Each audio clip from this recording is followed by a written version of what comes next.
నమస్తే, welcome to our channel. నేను మిషాల్ని. గత వైసీపీ హయాంలో జరిగిన లిక్కర్ నిందితులు కీలకమైన వ్యక్తులు ఎవరైతే ఉన్నారో వాళ్ళకి ఏసీబీ కోర్టులో బెయిల్ కావాలని పిటిషన్ వేశారు. ఇక పరిణామాలు ఎలా ఉండబోతున్నాయి, ఇలాంటివన్నీ విశ్లేషించే ముందు స్టూడియోలో ఉన్నారు సీనియర్ జర్నలిస్ట్ దుర్గకుమార్ గారు ఉన్నారు. వారిని అడిగే విషయాలను తెలుసుకునే ప్రయత్నం చేద్దాం. నమస్కారం సార్. నమస్తే మషాల్ని, మన వీక్షకులు. సార్, లిక్కర్ స్కామ్ సంబంధించి ఇప్పటికే మిథున్ రెడ్డికి బెయిల్ వచ్చింది. కానీ ప్రజల నుంచి స్పందన ఏంటంటే అసలు ఎందుకు ఇంత త్వరగా బెయిల్ ఇవ్వాల్సి వచ్చిన అవసరం ఏముందనని ప్రజల నుంచి అడుగుతున్నారు. ఇంకా ఈ కేసు నీరు గారిపోవటమేనన్న. అయితే ఇంకా ముఖ్యంగా మరో పక్క చూసుకుంటే ఇప్పుడు ఉన్న వారికి నిందితులు కీలకమైన వాళ్ళు ఎవరైతే ఉన్నారో వాళ్ళు ఏసీబీ కోర్టులో బెయిల్ మంజూరు చేయాలని చెప్పి వాళ్ళు పిటిషన్లు వేశారు ఏసీబీ కోర్టుకి. అసలు దీన్ని ఎలా చూడాలి సార్? ఇప్పుడు పిటిషన్ వేయటం అనేది నిందితుల హక్కు. అరెస్ట్ చేయటం దర్యాప్తు సంస్థకి ఎంత హక్కు, బెయిల్ పొందే ప్రయత్నం చేయటం కూడా నిందితులకి ఉన్న హక్కు. అయితే బెయిల్ మంజూరు చేస్తారా లేదా అనేది ఆ న్యాయస్థానాలకున్న విశేషాధికారాలు. అంటే దర్యాప్తులో వీళ్ళకి ఈ కేసుతో ఉన్న సంబంధించిన సాక్ష్యాధారాల బలాబలాలను బట్టి ఆ గౌరవ న్యాయమూర్తులు బెయిల్ ఇవ్వాలా లేదు జ్యుడిషియల్ కస్టడీ కొనసాగించాలా అనేది వాళ్ళు నిర్ణయిస్తారు. ఈ కేసులో నిజానికి 49 మంది నిందితులు ఉన్నా కూడా 12 మందిని మాత్రమే అరెస్ట్ చేశారు. 12 మంది చాలా అతి కీలకమైన వ్యక్తులు, అతి ప్రతిభావంతమైన అంటే ప్రభావితం చేయగలిగిన వ్యక్తులు, హైలీ ఇన్ఫ్లుయెన్షియల్. అంటే ఈ విధాన నిర్ణయంలో కీలక పాత్ర వహించిన వాళ్ళు అంటే జగన్మోహన్ రెడ్డి గారు వచ్చిన తర్వాత గతంలో ఉన్న మద్యం విధానాన్ని పూర్తిగా మార్చేసి కొత్త విధానాన్ని రూపొందించి కేవలం నగదు చలామణితోనే చేసే విధంగాను, తర్వాత డిస్టిలరీస్లో వీళ్ళ ఓన్ బ్రాండ్స్ తయారు చేసేటట్టుగాను, గతంలో ఉన్న standard brands Indian made foreign liquor అంటే ప్రపంచవ్యాప్తంగా కానీ రాష్ట్రంలో ఇతర రాష్ట్రాల్లో కానీ గత చాలా కాలంగా అంటే దాదాపు ఒక 60-70 ఏళ్ళుగా 100 ఏళ్ళుగా ఉన్న బ్రాండ్లు కూడా వీళ్ళు నిషేధించి కేవలం వీళ్ళు ఒక మొన్న తయారు చేసినటువంటి కల్తీ మద్యాన్ని తయారు చేసే విధాన రూపకల్పనలోనూ ఆ బిజినెస్ 5 సంవత్సరాల పాటు సక్సెస్ఫుల్గా నిర్వహిస్తూ ఆ డబ్బుని మళ్లించి విదేశాలకు పంపటంలోనూ, తర్వాత కేవలం నగదు చలామణి చేయటం ద్వారా ఆ డబ్బుల్ని ఎన్నికల ఖర్చులకి వైఎస్ఆర్సీపీ ఎన్నికల ఖర్చుకి మరల్చడంలోను, తర్వాత ఆ డబ్బుని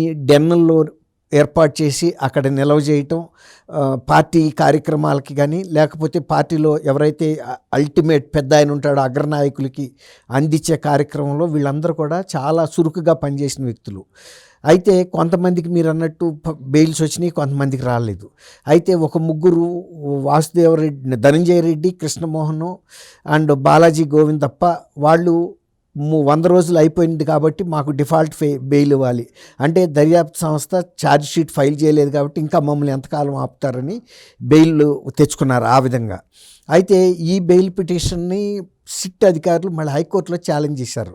ఇది రెగ్యులర్ అంటే డిఫాల్ట్ బెయిల్ ఇవ్వటం కరెక్ట్ కాదు, వీళ్ళ మీద చాలా స్పష్టమైన ఆధారాలు ఉన్నాయి, మాకు ఇంకా దర్యాప్తు కూడా పూర్తి కాలేదు అని.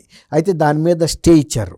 స్టే ఇచ్చిన సందర్భంలో అంతకు ముందే ఇంకొక ముగ్గురు, చెవిరెడ్డి భాస్కర్ రెడ్డి అండ్ రాజకేష్ రెడ్డి అండ్ వెంకటేష్ నాయుడు అని ఈ ముగ్గురు కూడా అదే విధానంలో మాకు కూడా బెయిల్ ఇవ్వాలనేసి ముందు అయితే పిటిషన్ పెట్టారు.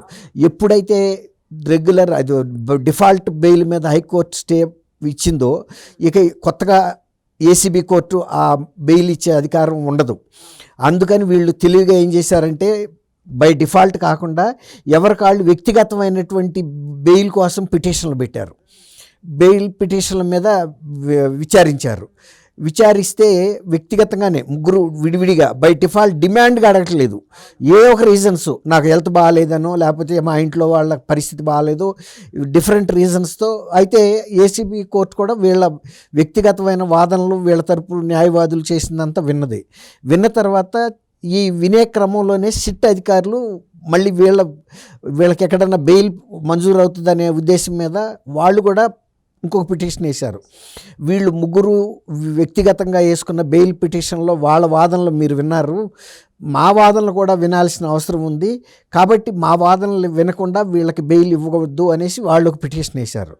అయితే ఇప్పుడు ఏసీబీ కోర్టు దాన్ని కూడా అడ్మిట్ చేసుకుంది. అడ్మిట్ చేసుకున్న తర్వాత వీళ్ళకి వీళ్ళ వాదనలు వినిపించేటందుకు సోమవారానికి మళ్ళీ కేసు వాయిదా వేసింది. వేస్తూ మళ్ళీ ఏసీబీ సిట్ అధికారులు చేసే వాదనలకి మళ్ళీ వీళ్ళ నుంచి మళ్ళీ వివరణ తీసుకుంటారు వీళ్ళ వైపు నుంచి. అయితే ఇన్ ద మీన్ వైల్ ఏమైందంటే మిథున్ రెడ్డికి గతంలో సుప్రీంకోర్టు బెయిల్ నిరాకరించినప్పటికీ మొన్న ఒక 5 రోజుల పాటు ఉప రాష్ట్రపతి ఎన్నిక సందర్భంలో ఆయన తాత్కాలిక బెయిల్ పొందిన తర్వాత మళ్ళీ రెగ్యులర్ బెయిల్ కోసం పిటిషన్ పెట్టుకుంటే ఆయనకి మంజూరైంది. అట్లా అన్నమాట. తర్వాత ఇందులో పైలా దిలీప్ అని అప్పుడు వీళ్ళతో పాటు ఉన్న వ్యక్తి వాసుదేవరెడ్డి వీళ్ళతో పాటు అతనికి ముందు బెయిల్ మంజూరైంది. అంటే అతని మీద పెద్దగా సాక్ష్యాధారాలు కేసులో లేనట్టుగా భావించి వీళ్ళంత ఖచ్చితమైన ఆధారాలు కానీ వీళ్ళంత ఇన్వాల్వ్మెంట్ కేసులో ఆయన భాగస్వామ్యం లేదని చెప్పి ఆయనకి మాత్రం ఫస్ట్ బెయిల్ మాత్రం ఆయనకి ఇచ్చారు. ఇందులో 12 మందే ఇప్పటికి అరెస్ట్ అయ్యారు. కాబట్టి ఇప్పుడు ఈ జరగబోయేది ఈ రేపు సిట్ అధికారుల వాదనలు కూడా వినిపించిన తర్వాత నిందితులు కౌంటర్ వేయాల్సి ఉంటుంది. వాళ్ళు సిట్ అధికారులు చేసిన వాదన మీద కౌంటర్ ఇస్తారు. అప్పుడు మాత్రమే ఇది అవుతుంది అన్నమాట. తర్వాత ఏంటంటే డిఫాల్ట్ బెయిల్ని మాత్రం మేము ఒప్పుకోమనేది సిట్ అధికారులు ఏసీబీ ముందు వాదనలు వినిపించడంతో పాటు కొంత కేసులో బలం చూపించారు. అంటే బై డిఫాల్ట్గా ఇవ్వటానికి వీలు లేదు అని.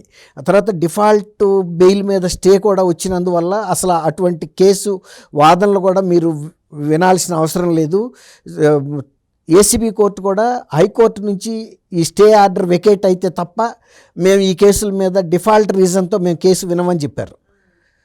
హైకోర్టు స్టేని వెకేట్ చేయాలి, చేయలేదు. ఇంకా చేయలేనప్పుడు ఏసీబీ కోర్టు హైకోర్టుకి అంటే అనుబంధ కోర్టే కానీ దానికి మించి స్టేని ఓవర్లుక్ చేసే అధికారం ఏసీబీ కోర్టుకి లేదు.